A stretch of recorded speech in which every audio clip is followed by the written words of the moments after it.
je dis, l'après Tshisekedi est déjà là. C'est comme si Tshisekedi est l'homme du passé. Je dis, c'est non. Selon vous dire. Non. C'est-à-dire que celui qui n'est pas congolais n'a pas intérêt à ce que le Congo aille là où il doit aller, prendre la voie que le Congo doit prendre, ou arriver aux objectifs que le Congo s'est fixé. Et même quand même, tous les Congolais sont en train de dire qu'il est étranger.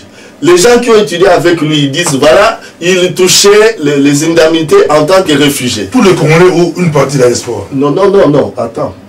Il y a ce qu'on appelle, quand je parle de tous les Congolais, ce n'est pas les 70 millions, 60 millions. Il y a le pouvoir et l'opposition qui étaient à Washington font une même personne. J'avais déjà dit à cette émission que ces gens-là sont des menteurs. Quand ils sont devant les multinationaux là, ou les multinationales, les sociétés multinationales, ils ont des passeports diplomatiques congolais en poche. C'est ça qu'ils mettent sur la table. Ils ne disent pas qu'ils sont rwandais. C'est pourquoi je demande, d'ailleurs je lance un message aux multinationales, qu'ils laissent les Congolais d'abord faire ce qu'on peut faire, pour voir si les Congolais ne sont pas capables de traiter avec eux.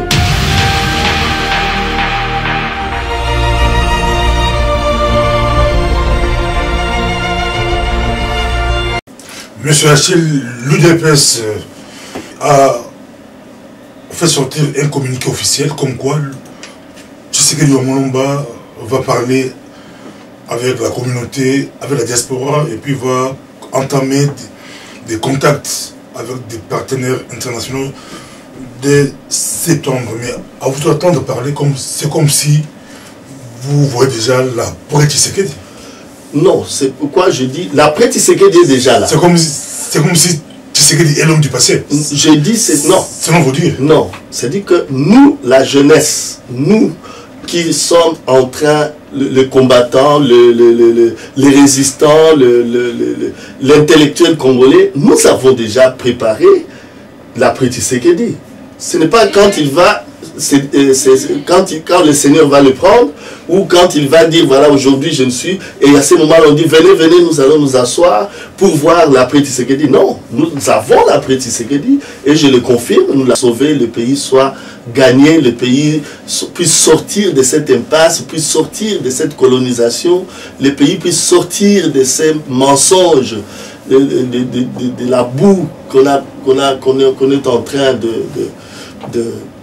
de mettre sur la figure des Congolais, mais que le vieux sorte, qu'il parle, au lieu de se taire, et puis après on dit il est malade, et puis après le jour passe, on voit d'autres personnes surgir pour dire que non, moi j'étais avec le vieux, donc je suis opposant, donc c'est ça. Il faut que la situation puisse être très claire pour nous permettre, nous, à planifier ce qui est déjà planifié pour le Congo, parce que le Congo doit être libéré. Monsieur Achille, quelle est votre réaction par rapport à l'acharnement du camp Kabila à propos du santé de Etienne Tshisekedi Omolomba? Mais nous l'avons toujours dit, ce sont des tueurs, ce sont des génocidaires, ce sont des usurpateurs. C'est comme quelqu'un qui vient, il a volé quelque chose. Maintenant, comme on dit à Lingala, Mangungu. Je ne sais pas en français quel est le mot qui peut exactement faire signifier ça. Grimace, ce n'est pas ça. Quelqu'un les gens qui sont dans le faux, et qui veulent montrer que non, ils sont dans le vrai. Ils veulent montrer que non, ils sont là. En fait, ils sont contents de ce qu'ils sont. Et pourtant, pour les Congolais, c'est malheureux. Pour les autres, bon, ils connaissent leur sort, ils partiront au Rwanda. Comme Kabila parlait des concertations, vous déjà à l'époque, c'était l'accord cadre. Est-ce qu'aujourd'hui, c'est toujours d'actualité ou c'est aux oubliettes? Concertation ou l'accord cadre? Parce que là... Lui, Kabila parlait des concertations, mais vous, Achille, voilà. Vous étiez ici pour vous, la solution devait passer par l'accord cadre. Effectivement. Pour jamais une transition. C'est ce que je dis, que si quelqu'un... D'ailleurs, la plupart de ces idées ne viennent pas des Congolais. Mais ce sont des idées qu'on échange avec les Congolais, qu'ils soient des PPRD ou du INC ou des PES ou de quoi, avec de l'argent. On vient, voilà, concertation, dialogue intercongolais. On échange l'argent avec des mots comme ça. Ce sont des mots pour couvrir la vraie voie que devrait prendre le Congolais pour aboutir à une solution pour le Congo. Il ne faut pas oublier que celui qui n'est pas congolais n'a pas intérêt à ce que le Congo aille là où il doit aller, prendre la voie que le Congo doit prendre, ou arriver aux objectifs que le Congo s'est fixés. Et même ces objectifs, il y a des objectifs que Dieu lui-même a fixés pour le Congo. Et tout le monde le sait, il y a des multiples prophéties. Je parle maintenant de l'accord cadre. L'accord cadre demande, c'est comme comment on appelle, il y a un conflit dans la région des Grands Lacs. L'accord cadre a fait ce qu'on appelle la matrice des responsabilités. L'accord cadre dit ceci: le Rwanda, voilà ce que vous devez faire. L'Ouganda, voilà ce que vous devez faire. Burundi, voilà ce que vous devez faire. Le Congo, voilà ce que vous allez faire.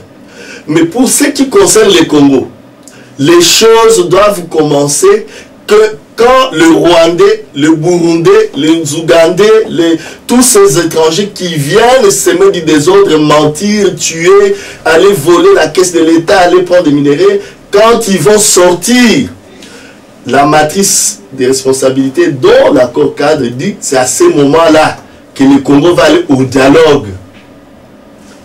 Et pour instaurer le système, assurer d'abord la sécurité de son pays et la sécurité de son peuple, et instaurer un système démocratique en place, puis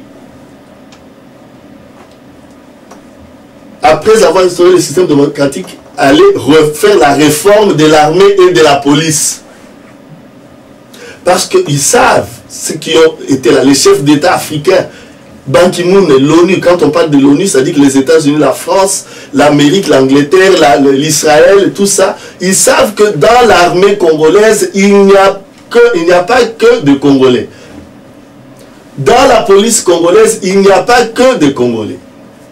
Et nulle part au monde, on a fait un brassage d'une armée étrangère avec une armée nationale. Donc, il faut d'abord que cet accord cadre soit mis en place, mais comme c'est eux qui sont au pouvoir, nous ne pouvons pas commencer par cet accord cadre, ni commencer par le dialogue. C'est que nous devons commencer par leur dire qu'ils doivent partir. Et la façon de leur montrer qu'ils doivent quitter le Congo, c'est quoi? C'est que les gens qui sont au Parlement, qui ont été nommés par ces mêmes personnes, les gens qui sont dans un gouvernement dont nous ne connaissons ni la tête ni la queue, mais qui vient d'un Parlement qui a dénominé, ces gens-là doivent démissionner. Ces gens-là doivent dire clairement, ces gens-là, au lieu de prendre l'argent pour échanger les motifs, de créer de la fumée pour le couvrir et couvrir leurs crimes, ils doivent leur dire carrément, on ne prend plus votre argent, partez. C'est là où je parle maintenant de la transition qui va venir. La transition du Congo est impérative. Et dans cette transition, il y aura maintenant le dialogue. Je m'excuse. Parce que ce dialogue sera un dialogue congolais. Et de ce dialogue sortira maintenant un parlement provisoire, si nous pouvons le dire, l'appeler ainsi. Il y a plusieurs mots, il y a bureau politique, c'est pas Mobutu avait trouvé des mots.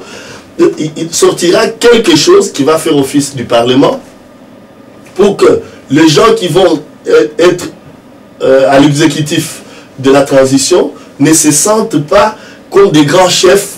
Non, mais par contre, je suis en train de confirmer une chose.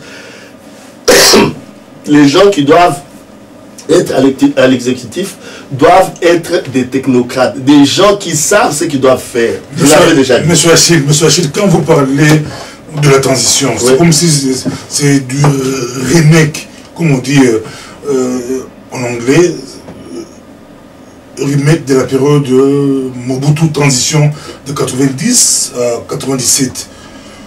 Et qui va diriger cette transition-là que vous proposez? Mais c'est ça, c'est ça. Qui va diriger la transition? si vous avez suivi le langage de tous les diplomates, ils parlent d'un langage d'un consensus, un consensus. Bon, encore 1 plus 4, non. Pardon. Ils vont se partager le gâteau. Non. Ce n'est pas ça. Le 1 plus 4, c'est aussi une forme de brassage. Et comme on dit consensus, personne... Non. Parlons du consensus. Sa logique. Non, quand on parle du consensus, je reviens. Je vais t'expliquer maintenant les choses. Je prends un exemple. 2 même, ou 3. Le monde, il y avait des problèmes. Il y avait la guerre. Chaque pays était dans son coin. Il y avait des troubles partout. Il y avait la famine. Il y avait tout. Et les gens se sont réunis pour trouver un consensus. Le consensus a abouti à créer l'ONU. Et l'ONU a été créée à partir du charte, que nous appelons aujourd'hui charte de l'ONU. La même chose en Afrique. Après l'indépendance, ou avant l'indépendance, il y en a des pays qui ont connu aussi des problèmes. Mais après l'indépendance, il y a eu des problèmes semblables, qui étaient les conflits, les mésententes entre les gens, entre les pays, et l'OUA a été créée à partir d'une charte. Le Congo, quand je parle de consensus, c'est aussi un consensus autour de la charte des Congolais,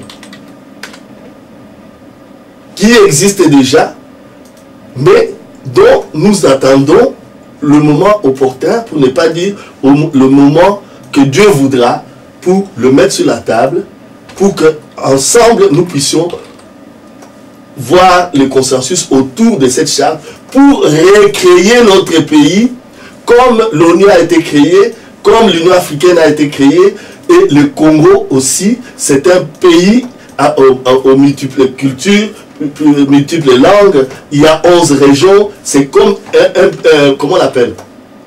C'est une unité de beaucoup de choses, le Congo que vous voyez là. Si nous y allons en un point, les adversaires vont injecter le tribalisme et nous allons nous embrouiller. On va dans un coin, on va injecter Moubutiste, Kabiliste, non, ça c'est quelqu'un de Ngwanda, ça c'est quelqu'un de Tshisekedi, nous nous embrouillerons. Et dès que nous avançons, on dit non, ça c'est un catholique, il est de Monsengo, ça c'est un protestant, il est de la bande. Dès que nous avançons, on dit ah, celui-là il est supporter d'Imana, celui-là il est supporter de Vita. Nous nous embrouillons encore. Tu vois, que des choses avec le doigt qu'on pointe. Il est temps de s'asseoir autour d'une charte pour que nous puissions nous unir et créer un peuple qui a un avenir. Et ça, il n'y a que 2 personnes chez qui j'ai entendu ça. Il y a l'ambassadeur des États-Unis qui est au Congo, qui parle de l'unité pour que le peuple congolais puisse avoir de l'avenir. Monsieur Achille Lungelo, parlez un peu du sommet États-Unis-Afrique. On a invité tout le monde. Oui. La majorité, les gens au pouvoir, l'opposition, c'est ça, la société civile, mais on a oublié la diaspora congolaise. Une diaspora très active, une diaspora qui bouge, mais on parle du Congo. La diaspora n'a pas été invitée. Votre lecture?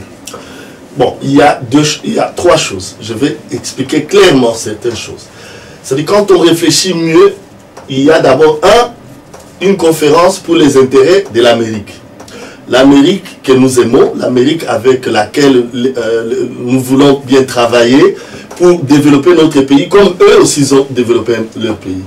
Ils sont multiculturels. Nous sommes aussi multiculturels parce qu'il y a plusieurs tribus dans notre pays et plusieurs langues dans notre pays. Et nous avons fait l'unité. Et c'est cette unité-là dont l'UPA parle, dont l'ambassadeur des États-Unis au Congo parlait aussi. Alors, donc, maintenant, ça c'est pour les intérêts. L'Amérique veut bien coopérer avec l'Afrique concernant certaines choses. Il n'est pas dit qu'il n'y a que l'Afrique qui doit attendre de l'Amérique. Mais l'Amérique, le président Obama avait bien dit, nous sommes arrivés au moment où l'Amérique peut attendre aussi quelque chose qui vient de l'Afrique. Et moi, j'ai dit que pour ça, le Congo nouveau, dans une nouvelle alliance, ce Congo-là est capable d'aider non seulement l'Amérique, mais aussi tous les autres pays africains. Ça, c'est un. 2. Pourquoi la diaspora n'est pas partie? La diaspora n'est pas partie parce que l'opposition qu'il y a au Congo, si on veut en parler, et ce que nous appelons la majorité, font qu'une seule personne. C'est une seule identité, entité. Quelle opposition qui va accepter l'argent de la majorité, tous corrompus, pour aller signer des lois, aller amnistier des gens qui ont tué, qui ont violé les Congolais? C'est une même entité. Tous ces gens-là, il ne faut pas qu'on... C'est-à-dire que c'est du théâtre, en fait. Parce que dans la politique, il faut qu'il y ait la majorité et l'opposition.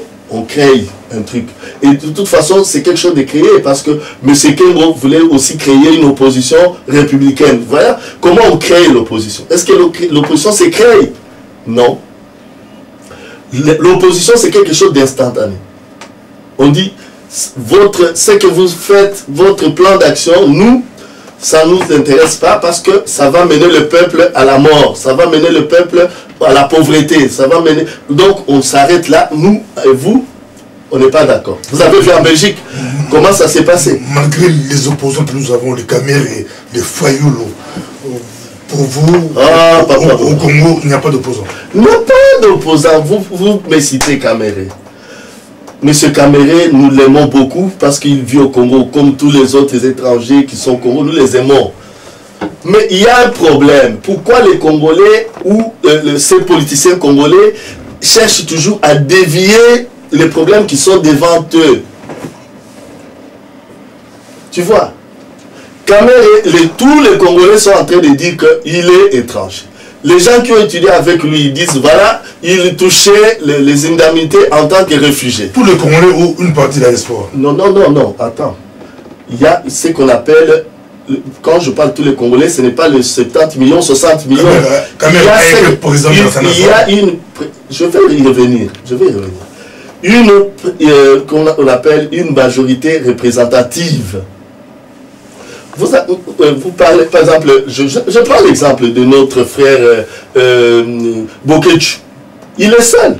Mais derrière lui, il y a combien? Vous voyez, Bokechu représente, c'est une personne qui, qui a une majorité représentative derrière lui. Vous avez nos frères comme, comment on appelle, le colonel Odombo. Ils sont comme ça aussi. Donc ces gens-là, quand ils parlent, ça dit qu'il a déjà, c'est pas il se réveille le matin, il vient parler. Il a déjà parlé avec une catégorie de gens, soit ici, soit au pays. Alors, je reviens sur cette histoire. Mais la probité intellectuelle exige que, voilà, j'ai mes documents, ils sont là. Parce qu'on parle qu'il a les diplômes. On parle qu'il a reçu les indemnités des réfugiés. Je parle de ce que j'ai entendu. On parle. Alors, la probité intellectuelle exige... Les ont dit. Voilà, c'est ce que j'ai dit. La probité... Non, ce sont des on-dit, mais il y a des gens qui disent qu'ils ont des preuves. Nous connaissons ses parents, nous faisons ceci. La probité intellectuelle exige, sur ces dossiers Caméré, qu'ils viennent avec des preuves, parce que c'est lui qui doit prouver aux Congolais que non, ce que vous dites, c'est faux. Mais allez parler, j'ai occupé des postes. Je connais Vundouaou, je connais Mobutu. Même si tu dormais dans la maison de Mobutu et que tu n'es pas congolais, est-ce que ça justifie quelque chose? Non. Si tu as été président de l'Assemblée nationale, comme les autres, plusieurs le sont aujourd'hui, il y a même des ambassadeurs, on m'a dit même au Brésil, là, il y a des gens qui ne connaissent même pas le Swahili ni le Lingala, ils connaissent que le Kinyarwanda et l'anglais, mais ambassadrice au Brésil. Ça, c'est des choses qu'on peut avoir si on est malin, on est rusé. Mais ici, nous parlons... Donc, pour vous, Kamer doit d'abord, au préalable, la probité intellectuelle existe et exige que Kamer, lui, au lieu de venir nous dire j'ai habité avec Mwanda, j'ai habité. Non, ça c'est moi qui parle. J'ai habité avec Mobutu, j'ai habité avec Mouzé Kabila. Au pays, il n'est pas dérangé. Non, mais c'est ce que je disais. Voilà, vous me donnez raison. Que le pouvoir et l'opposition qui étaient à Washington font une même personne. Une même personne. Merci beaucoup, M. Achille. Alors maintenant, la diaspora n'est pas dedans. Vous voyez un peu ce que je veux dire. Et la troisième chose que je voulais te dire, c'est ceci. Il faut connaître la culture anglaise pour comprendre ces scénarios qu'ils ont fait aux États-Unis. Parce que tous ces gens qui sont au pays sont des menteurs. Ils accusent Kabila. Les soirs, ils prennent l'argent de Kabila. D'autres disent que les Américains ont invité tout le monde, Kagame, Kabila, Museveni, tout le monde, pour dire clairement à Kagame et à Kabila, désormais, les Américains vont directement négocier avec Kinshasa. Ils ne passeront plus par Kigali, ni par Kampala. Mais oui, tout ça, pourquoi ils peuvent prendre de telles décisions? Parce qu'il y a les combattants, parce qu'il y a les résistants, parce qu'il y a des Congolais intellectuels qui approchent ces gens-là pour leur dire que vous êtes en train d'aller dans un mensonge. Qui va indemniser toutes ces familles dont on a tué les enfants, les maris, les femmes violées? Qui va les indemniser? Les États-Unis? Alors, il est mieux qu'on leur dise ça. C'est ça, en fait, ce que je dis. Non, je voulais ajouter un truc. C'est pourquoi je vous ai dit qu'il faut connaître la culture anglaise. Donc, je parle de l'Angleterre et des États-Unis. Ce n'est pas parce qu'ils t'invitent qu'il ne peut pas te dire la vérité. Tous ces opposants et ces gens de la majorité fabriquée là, qu'est-ce qu'ils ont fait? Ces gens-là sont des menteurs. Les anglophones savent que ce sont des menteurs. Même ceux qui sont au pouvoir sont des menteurs, des usurpateurs. Des gens qui ont effacé l'identité des Congolais pour qu'ils fassent n'importe quoi. On les a appelés là-bas pour qu'ils parlent face à face, en présence d'eux, pour qu'ils montrent comment ils sont des opposants. Ils ne l'ont pas démontré, parce que c'est le PPRD qui va nommer le plus grand opposant Kamere pour dire que c'est lui qui semble aller remplacer M. Kabila. Vous voyez ça?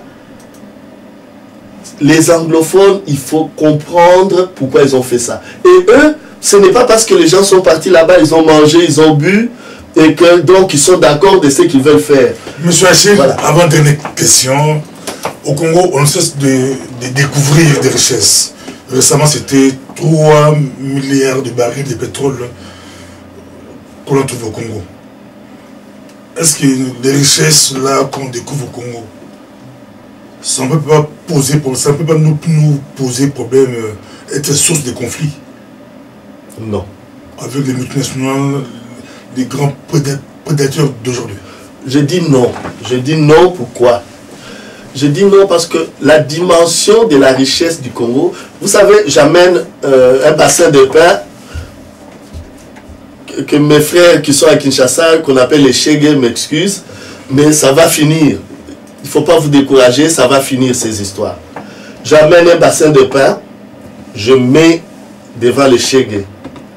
Qu'est-ce qu'ils vont faire? Ils vont se précipiter dessus. Il y aura même peut-être des blessés.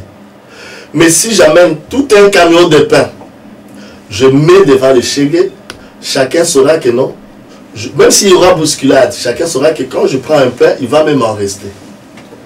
Au fait, le Congo, c'est une réserve où combien de gens ont pillé? Combien de gens ont pris des minéraux? Combien de gens? Mais à l'Est, il y en a toujours. Je vais revenir. Des milliers de morts. Oui. Des viols, oui, des morts oui. à cause. Parce que les Chegues rwandais croyaient que quand ils vont prendre, ça va finir. Je vous ai de vous donner l'exemple. Ils ont tué. À cause de quoi? Parce à l'Itourie aussi, on risque d'avoir des morts à cause du pétrole. Il n'y a pas de problème. J'ai dit ceci. Parce que les Chegues rwandais et ougandais croyaient que il n'y a qu'un bassin de pain, il n'y a que quelques grammes d'or au Congo. C'est pourquoi ils ont tué. C'est pourquoi je voulais dire ceci.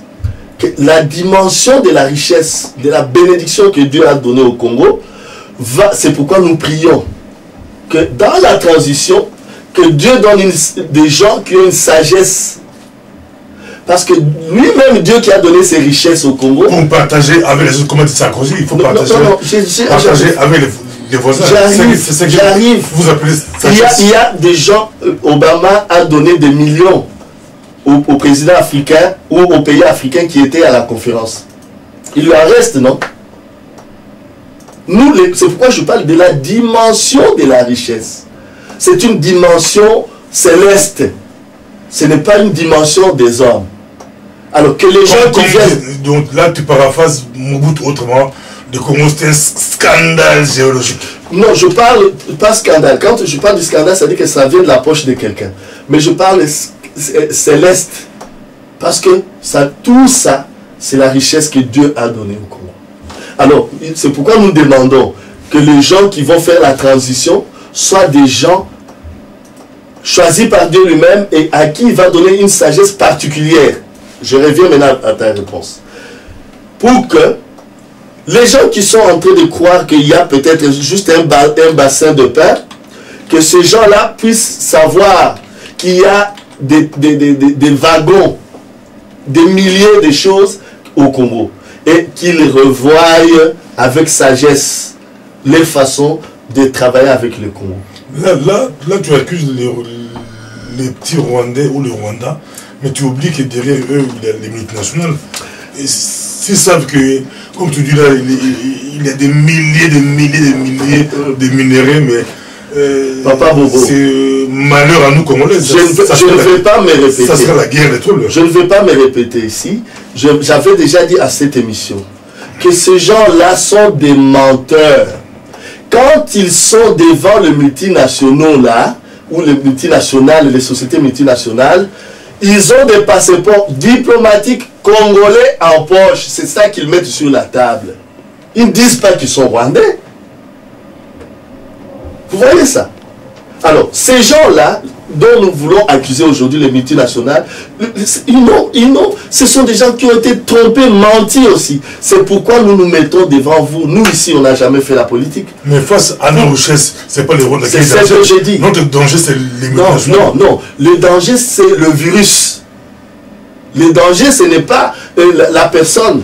Le danger, c'est le virus. Prenons l'exemple du Nigeria, Angola, d'autres pays. Qui n'ont rien à voir avec les Rwandais, mais qui ont aussi des richesses. Ça leur a posé des problèmes. Libye, Irak. Donc la cause, c'est pas le Rwanda. Papa Bobo, je vais vous dire un truc.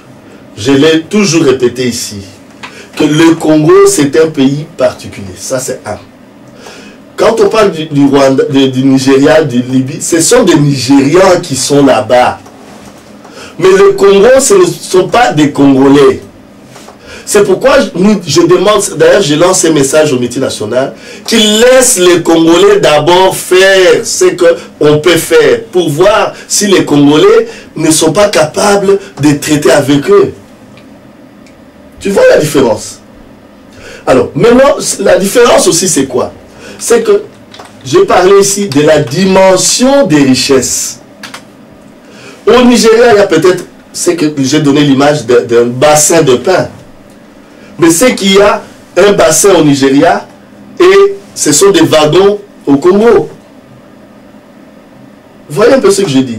Et c'est pourquoi j'ai parlé troisièmement que la transition que le Seigneur nous donne des gens sages et intelligents pour qu'ils puissent être devant ces gens-là. On ne va pas les chasser et nous ne pouvons pas vivre au Congo sans eux. Nous allons travailler avec eux. Mais avec sagesse, avec la paix. Le Congolais n'a jamais agressé quelqu'un. Le Congolais n'a jamais coupé la tête de quelqu'un. Pour terminer, M. Achille Lungeli, voilà. Faites des propositions pour le Congo de demain. Au micro du pasteur Oboka, vous passez, venez aussi avec des propositions. Quelles sont vos propositions pour le Congo de demain? On vous laisse, on vous donne la parole. On vous suit partout à travers le monde. Voilà, pour le Congo de demain, parlons d'abord du Congo d'aujourd'hui. Le Congo d'aujourd'hui, c'est un Congo qui est divisé l'intérieur même et à l'extérieur. Donc ce qu'il nous faut, c'est quoi? Ce qu'il nous faut, c'est nous mettre ensemble. Et je le répète, comme je l'avais dit la fois passée, que l'ONU s'est créée autour d'une charte. L'OUA s'est créée autour d'une charte. La nouvelle République démocratique du Congo va se créer aussi autour d'une charte. Et pour que la charte puisse nous donner ces consensus dont tout le monde entier attend, il nous faut que nous puissions nous retrouver autour d'un arbre, c'est une image, d'une personne, d'un texte, pour que nous puissions nous donner tous les voies et une discipline, une déontologie pour conduire ces Congos-là à bon port. Et pour que notre peuple puisse avoir un avenir meilleur. Donc si nous restons dans des positions de nous accuser, celui-là il est de Ngwanda, celui-là il est de Tshisekedi, celui-là il est de ça, nous sommes au contraire en train de tuer les vieux que nous sommes en train de citer tous les jours. Laissez les vieux là où ils sont. Vous qui avez encore la force, joignez-vous. Mais je viens de dire ici, on ne peut pas parler de l'unité sans la personne qui y a comme fondement d'un mouvement qui est l'unité des peuples congolais ou l'unité des peuples d'avenir. Donc, faisons tout pour nous unir et autour de la charte. La charte, c'est quoi? Ce n'est pas un texte qui va nous dire ce que nous allons faire au Congo demain. Non. La charte définit pourquoi nous voulons prendre notre pays en main, pourquoi nous disons que le Congo, il est occupé, pourquoi. Donc nous devons donner toutes ces raisons sur le papier et les solutions aussi. Pour que ça se fasse, il nous faut une transition. Voilà ce que nous allons faire dans la transition, voilà ce que nous allons faire, voilà ce que nous allons faire. Voilà les partenaires qui sont potentiels, qui peuvent nous aider, c'est tel et tel et tel. Tout ça, ça doit être mis dans cette charte-là. Et qui existe déjà. Mais du fait que nous sommes dispersés, les gens, chacun veut faire sa conférence là où il veut, et on ne vient pas à l'essentiel. Revenons à l'essentiel pour que nous puissions libérer notre pays. Et ainsi, le vieux dont le vieux que nous présentons tout le temps, eux, ils seront contents de voir que la jeunesse, leurs enfants, leurs petits-enfants, ont libéré le Congo pour lesquels ils se sont tant battus. Voilà un peu ce que je veux dire. Merci beaucoup, M. Achille Longendi. C'était vraiment votre mot de la fin. Merci, Papa Bou.